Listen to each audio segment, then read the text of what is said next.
지난 화요일부터 우리는 5권으로 나눠진 시편의 권 중에서 세 번째 권 3권을 우리가 읽어오고 있습니다. 그리고 오늘 통독 범위인 90편부터 시편의 네 번째 책이죠. 4권을 시작하게 됩니다. 오늘 시편 91편은 전능하신 하나님의 그늘 아래 내가 거하기를 원합니다 라는 주제로 축약되는데요. 오늘 시편은 총 세 단락으로 나눠집니다. 시니까 세 연이라고 해야 될 것 같네요. 1, 2절을 먼저 보십시오. 1, 2절은 우리의 피난처요 나의 피난처이신 하나님이시라고 먼저 이야기를 하고요. 그리고 3절부터 13절까지는 역사적인 위험, 영적인 위험에서 보호하시는 하나님에 대해서 3절부터 13절까지의 그 하나의 연을 구성을 합니다. 그리고 마지막 3절 14절부터 16절까지는 하나님의 약속 그리고 하나님의 그 구원을 이야기하는 확신에 대하여서 시인이 이야기하곤 합니다. 생명의 주님이신 주님, 그 생명의 길의 영광을 말하고 하나님께서 베푸시는 은혜, 그 은혜의 크심을 찬양하는 시입니다. 동시에 그 크신 하나님의 그늘 아래에 내가 거하기를 원합니다라는 시인의 고백이 들어가 있습니다. 1절을 보니 그 선포가 먼저 나오네요. 지존자의 은밀한 곳에 거주하며 전능자의 그늘 아래 사는 자. 어디랑 비슷합니다. 보니까 90편 1절을 보십시오. 주여 주는 대대에 우리의 거처가 되셨나이다. 같은 맥락으로 하나님의 크심을 먼저 찬양하며 나아가는 이 4권의 시작을 볼 수가 있습니다. 1절 91편 1절 2절에서 자기의 피난처이신 하나님을 소개하는 것이죠. 어떤 단어들이 나옵니까? 지존자, 전능자, 여호와, 내가 의뢰하는 하나님이라는 호칭을 씁니다. 하나님의 보호하심에 대한 단어들, 그 은유적인 표현법들이 다 나오는 것이죠. 자세히 보니까요, 하나님은 이러한 분이시래, 남들이 이렇게 얘기하더라, 이러더라, 자기 백성을 지키시는 분이라 하더라, 대단한 분이시라더라, 건너 들은 것이 아니라 그분이 나의 하나님이시다라는 것을 먼저 고백하는 것입니다. 나의 여호와시며 나의 주인이시다. 나의 주인이신 분이 나의 모든 삶을 통치하신다라는 지극히 개인적인 고백인 것을 알 수 있습니다. 나의 안전, 나의 평안, 평화, 이 모든 것들을 다 주님께 맡기는, 주님께 모든 것이 속해 있음을 고백하는 1, 2절의 고백인 것이죠. 입술의 고백 정도가 아니라, 입으로만 대충 얼머부리고 마는 고백이 아니라 그 삶과 그 마음의 고백이 1, 2절에 들어가 있음을 우리가 볼 수 있습니다. 우리 흔히들 그렇게 이야기하잖아요. 위기 가운데에서의 믿음이 진짜다. 하나님의 말씀은 나에게 이렇게 이야기하는데 정작 그 말씀을 적용해야 되는 상황이 오면은 이 말씀이 맞나? 이 말씀이 맞는겨? 하면서 긴가민가 할 때가 있지 않습니까? 그럴 때에 우리가 마음 먹음에 따라 우리의 믿음을 보는 것이, 그것이 진짜 믿음과 가짜 믿음을 분간할 수 있는 그런 것이죠. 그 긴가민가 할 때에 하나님은 이렇게 우리를 보호하신다는 겁니다. 모든 종류의 위험으로부터 건짐과 보호를 받을 신자의 모습에 대해서 그 다음 절부터 이야기를 합니다. 3절부터 보십시오. 새 사냥꾼의 올무, 전염병, 밤의 공포, 낮에 날아드는 화살, 영원히 그것으로부터 지킴을 받을 것을 시인은 이야기합니다. 주님을 의지하는 자에게 침투할 수 있는 재앙이 없다고 이야기합니다. 두려워하지 않을 것이라고 시인은 이야기를 합니다. 1000명이 10,000명이 옆에서 죽어 넘어가도 그 재앙이 피해갈 것이다라는 것을 선포하는 것이죠. 그 근거는 바로 4절에 있습니다. 4절 말씀, 그가 너를 깃으로 덮으시리니 내가 그의 날개 아래에 피하리로다. 그의 진실함은 방패와 손방패가 되시나니. 아멘. 우리 시편 말씀 보면서 가장 위로가 되는 말씀 뭐였습니까? 여호와께 피하는 자는 복이 있도다. 하나님을 가까이 함이 복이 됩니다. 우리가 시편 말씀 계속 봐오고 있습니다. 그런데 우리는 삶을 살아가는 가운데에서 이 말씀이 주시는 확신을 계속 까먹을 때가 너무나 많아요. 모른 척할 때도 있고요. 내 현실, 내 상황이 말씀보다 더 방대해서 적용하기 힘든데요 라는 볼멘 소리를 할 때도 있습니다. 말씀의 적용, 믿음의 실제, 이 적용하는 것은 우리의 말씀을 우리 삶 가운데 적용하는 것은 정말 중요하고 필요합니다. 말씀이 삶에 적용이 된다는 것은 모든 상황 위에 있는 하나님의 말씀이 강조되는 것이지, 내 상황 가운데 이 하나님의 말씀을 끼워 넣어서 이 내 상황에는 하나님의 말씀도 위로가 안 되더라, 그래도 힘들더라, 임팩트도 없더라, 별 그 말씀이 힘을 못 쓰더라 라는 그런 마음이 아닌 것이죠.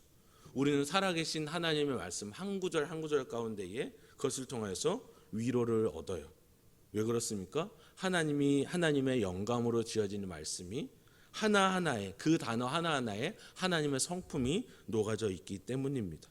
우리를 살리신 그 생명, 그 생명의 단어가 기록되어 있고 그 하나님을 찬양하는 한 구절 한 구절이 우리의 마음에 감동이 되기 때문입니다. 시편 기자는 바로 이 마음을 가지고 이 신앙의 태도로 이 시를 써내려갔던 것 같습니다. 하나님의 성품, 나는 그 하나님의 성품에 기댄다. 나는 그 전능하신 분의 날개 아래에 있고 거기서 영원히 있기를 원한다. 이렇게 이야기하는 것 같습니다. 9절부터 11절을 눈으로 한번 보십시오. 내가 말하기를 여호와는 나의 피난처이시라 하고 지존자를 너의 거처로 삼았으므로 화가 내게 미치지 못하며 재앙이 내 장막에 가까이 오지 못하리니 그가 너를 위하여 그의 천사들을 명령하사 내 모든 길에서 너를 지키게 하심이라. 아멘. 하나님 안에 거하는 자는 그 거하는 자를 범할 존재는 없다고 고백합니다. 천사들을 명하여서 자기 백성을 지키시는 하나님이시란 것을 시인이 선포합니다. 13절에 보니까 젊은 사자와 독사들을 다 그 발 아래 밟히게 하실 거라고 말씀하십니다. 말씀을 보면서요, 여러 적용들이 이 말씀을 보는 가운데 각각 다 다른 적용들이 있을 거라 생각이 듭니다. 우리가 생각하는 각각의 악인들의 모습이 다를 것이고, 의인으로 여기는 그 사람의 모습이 각각 다를 것이고, 내게 있어서 고난의 모습이, 또 내게 있어서 주어지는 여러 어려운 상황들이 다 다를 것입니다. 부부 사이, 자녀와의 관계, 건강, 금전적 문제, 관계적 문제 등등등등. 이런 것들은 사실 설교자로서 이 자리에 서서 이렇게 하십시오라고 제가 정의할 수 있는 것은 아닙니다. 그 말씀을 통하여서 우리의 묵상이 있어야겠고요. 우리가 기도하며 하나님의 말씀을 보며 우리의 삶 가운데 있는 적용이 있어야 하겠죠. 모든 상황 위에 있는 하나님의 말씀의 적용을 말입니다. 오늘 이 아침 시편에 나타난 주님의 그 차고 넘치는 위대하심을 우리의 삶 가운데 적용하고 주님의 역사를 우리가 목도할 수 있게 되기를 간절히 원합니다. 이제 시편 그 91편의 마지막 연을 우리가 함께 보도록 할게요. 14절부터 16절까지의 말씀입니다. 하나님을 경외하고 하나님 안에 거하는 자들에게 하나님은 직접 말씀하시는 것을 봅니다. 시인의 고백에서만 끝나는 이 연이 아니라 이제는 주님께서 직접 말씀하시는 대목이 나오는데요. 어떤 성경학자는 이 시인과 하나님과의 관계가 곧 사랑이다, 서로를 높이며 서로와 밀착되어 있는 관계라고 이야기하는 것을 봤습니다. 그도 그럴 것이 14절의 댓글을 보니까 그렇습니다.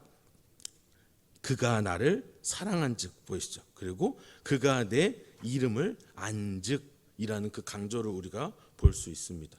하나님이 나를 사랑하신즉, 하나님이 나를 사랑하신다. 만군의 여호와 가장 높은 곳에 계신 하나님께서 내 이름을 아시고 나의 마음을 살펴보신다. 주님이 나를 그렇게 여기신다라는 고백이 있는 것이죠. 하나님의 이름을 안다는 것은 하나님의 성품을 안다는 것입니다. 하나님을 의뢰한다, 하나님을 의지한다, 그분에게 모든 것을 맡긴다. 하나님의 성품은 알 때에 할 수 있는 믿음의 행동입니다. 하나님은 당신을 사랑하는 자들을 건지시는 분이십니다.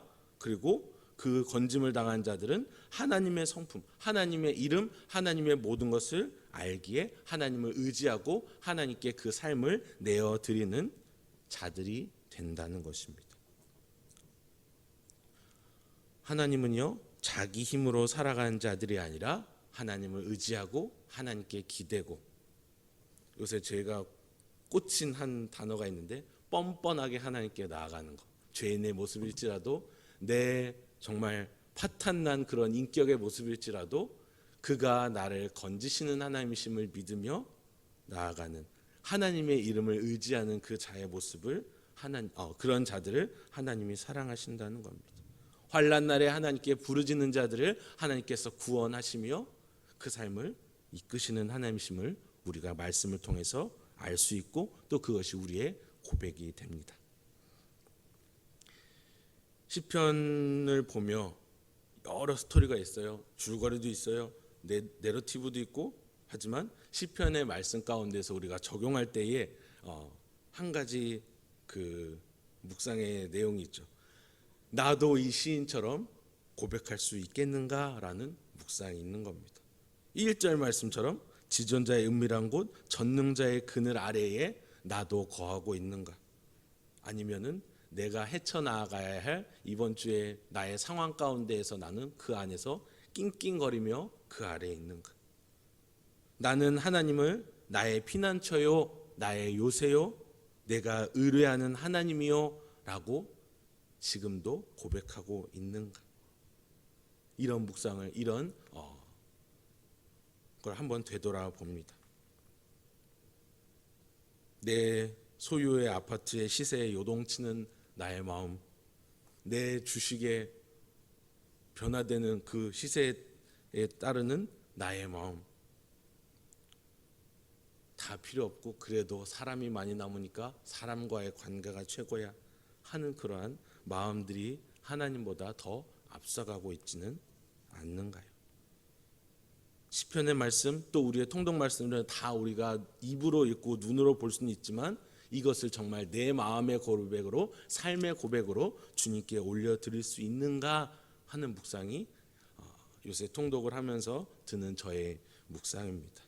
사랑하는 여러분, 우리의 하나님을 바라보는 믿음은 어디에 근거해 있습니까?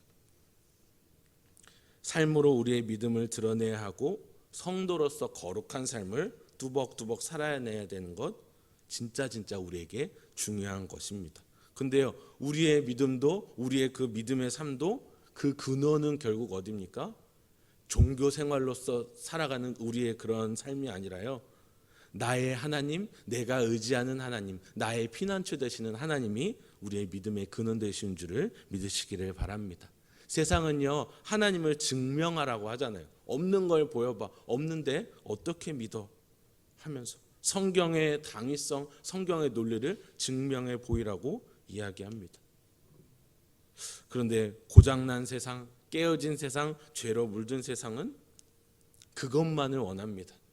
확실한 것, 보여지는 것, 니들이 진짜 진리냐라는 것, 그것에만 혈안이 돼 있어요. 옳고 그름에만요.